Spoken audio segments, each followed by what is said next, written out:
Dan selanjutnya kami persilakan kepada Dr. Egi Julita Hendartini untuk dapat menyampaikan masukan dan usulan dalam waktu 8-9 menit. Silakan, Ya. Bu Julita. Baik, terima kasih. Assalamualaikum warahmatullahi wabarakatuh. Pertama-tama tentunya kami juga mengucapkan selamat pada jajaran direksi, Direktur Utama dan Direktur BPJS Kesehatan yang baru. Dan ya mohon saya tadi pagi sudah mengirimkan materi, mungkin dari panitia bisa membantu men-share materi saya. Ya, baik. Sudah. Jadi selaku akademisi dan tentunya saya sangat mengapresiasi program BPJS Mendengar karena itu juga menjadi salah satu yang saya usulkan juga untuk sustainabilitas program JKN ini adalah keterbukaan BPJS. Saya menganggap bahwa program ini adalah salah satu bentuk nyata bahwa BPJS memang sudah melakukan suatu perubahan dengan mendengar masukan dari berbagai stakeholder. Ya, baik. Jadi kita harapkan memang ke depan ini terjadi hubungan yang lebih harmonis, sinergi dan berkolaborasi. Ini harapan dari kami tentunya juga ada sinergi yang saya yakin di dalam 7 tahun terakhir BPJS sudah melakukan suatu kemajuan yang luar biasa. Namun mungkin perlu ditingkatkan di dalam hal harmonisasi dan kolaborasi dengan kementerian lembaga dan khususnya adalah penguatan peran daerah. Karena sebagai anggota TKMKB juga dan saya melihat bahwa hubungan dengan Dinas Kesehatan, Asosiasi Vaskes ataupun Asosiasi Profesi ini belum baik. Karena JKN ini kan big program, very big program. Jadi saya kira ini juga tidak akan bisa dilakukan oleh BPJS sendiri. Sehingga harus menggandeng berbagai stakeholder. Dan yang kedua, karena dengan melihat benefit promotif dan preventif ini datanya nanti mungkin ada pada slide berikut, relatif masih sangat kecil sehingga bagaimana menguatkan benefit promotif preventif dan tadi juga Prof. Budi menyinggung juga bagaimana mensinkronkan juga program UKM UKP agar biaya katastrofik ini bisa dikendalikan. Kemudian yang ketiga mengenai perluasan cakupan kepesertaan, tentunya bagaimanapun juga kita akan menuju ke universal health coverage. Walaupun sebetulnya tidak ada satu negara pun yang bisa 100% mencapai universal health coverage, tapi minimal kita menuju ke universal health coverage. Khususnya adalah pada kelompok-kelompok yang sulit di sini, kelompok PBPU. Apakah solusinya mereka akan di-cover pemerintah? Ya tentunya semua atau tidak ini mempunyai suatu konsekuensi. Atau ada suatu penguatan regulasi seperti contoh seperti di negara Jerman gitu ya. Kalau mereka diberikan kesempatan, kalau mau ya sudah masuk ke kelas 3 dibayar pemerintah atau tadi ya karena dengan kapasitas fiskal tadi Prof. Hasbullah juga sudah menjelaskan sebetulnya mungkin kita masih bisa menggali alternatif pembiayaan untuk kesehatan. Atau kalau mereka tidak mau ikut sampai batas waktu tertentu, ya sudah mereka memang tidak bisa masuk ke program JKN. Nah, penguatan regulasi ini mungkin perlu dipikirkan ke depannya dengan melihat perkembangan kepesertaan PBPU yang sangat lambat. Dan yang ketiga, basisnya adalah dari kajian yang kami lakukan kebetulan tahun kemarin mengenai koordinasi antar penjamin. Nah, kita perlu suatu regulasi yang lebih kuat begitu, apalagi dengan rencana pemerintah untuk menerapkan kelas standar. Nah, untuk mencegah juga terjadinya reaksi ataupun ketidakpuasan dari peserta, tentunya regulasi untuk naik kelas ini perlu segera dirumuskan.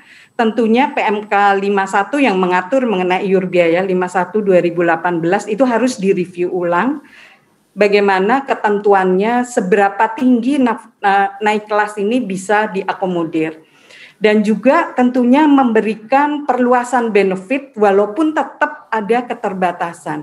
Jadi ini mungkin terkait dengan yang penerapan iur biaya juga. Berapa sih iur biayanya? Tentunya tidak bisa kita lepas begitu saja, namun ini akan memberikan ruang gerak bagi rumah sakit. Karena rumah sakit banyak yang mengeluh saat ini, apalagi dengan kondisi COVID, dengan adanya ruang gerak bagi rumah sakit, ini akan membantu juga rumah sakit untuk tetap sustain dan tentunya mereka bisa survive dengan mengedepankan mutu. Jadi ada suatu persaingan yang sehat antara vaskes. Dan tentunya ke depan juga fase untuk efisiensi biaya yang selama mungkin 6-7 tahun terakhir ini kita tekankan, dan hal itu bisa kita maklumi karena adanya kondisi defisit. Ke depan ini tentunya orientasinya sudah ke mutu layanan.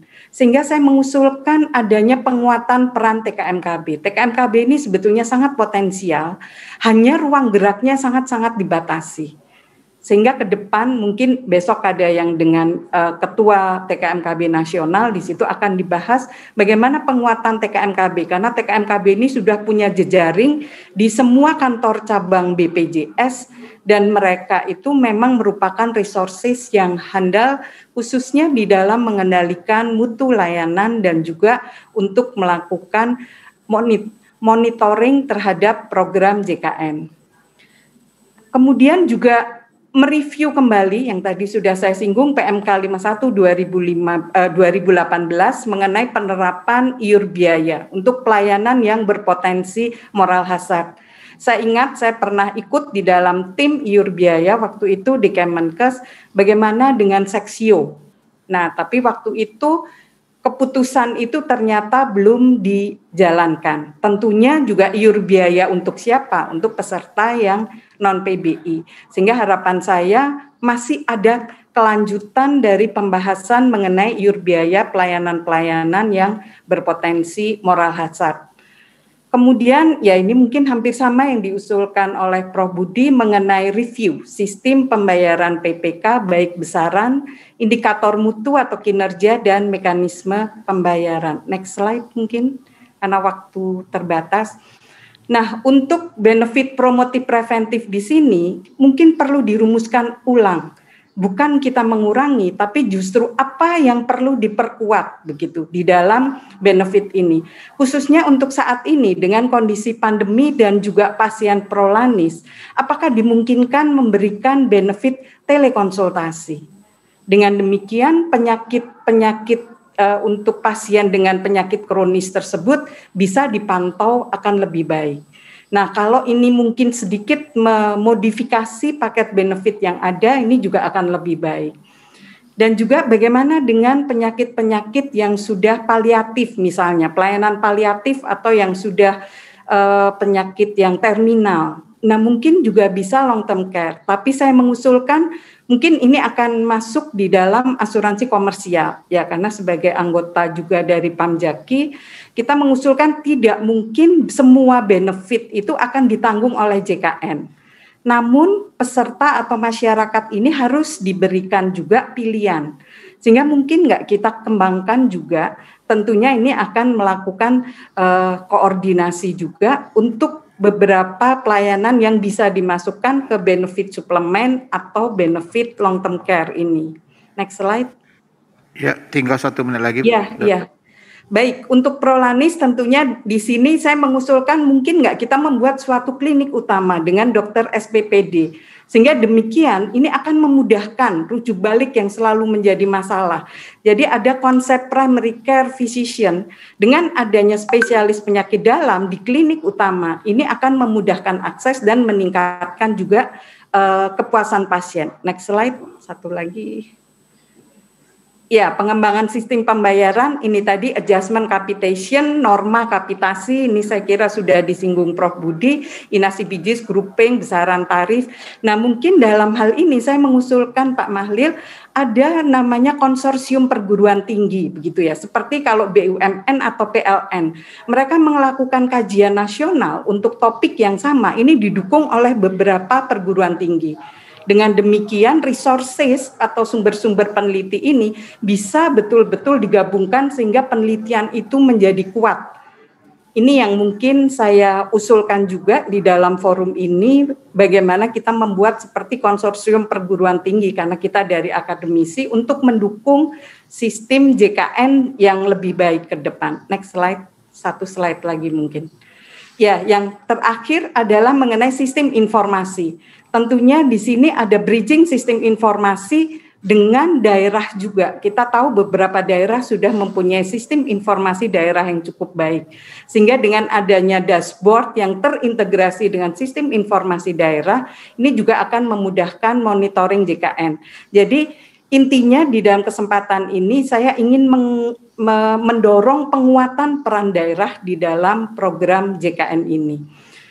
Ya, mungkin karena keterbatasan waktu ya Pak Mahlil, jadi saya sampai di sini. Baik. Terima kasih. Tepuk tangan ke Bu Julita. Terima kasih Bu Julita. Kita akan banyak waktu lagi nanti kita untuk saling berbagi, mendengar. Seperti usul tadi ada konsorsium perguruan tinggi, kemudian juga terkait dengan sustainabilitas JKN, bagaimana JKN dan BPJS bersinergi, berharmonisasi, kemudian bagaimana peningkatan daripada promotif preventif, kemudian keperluasan kepesertaan sampai iur biaya dan review pada sistem pembayaran.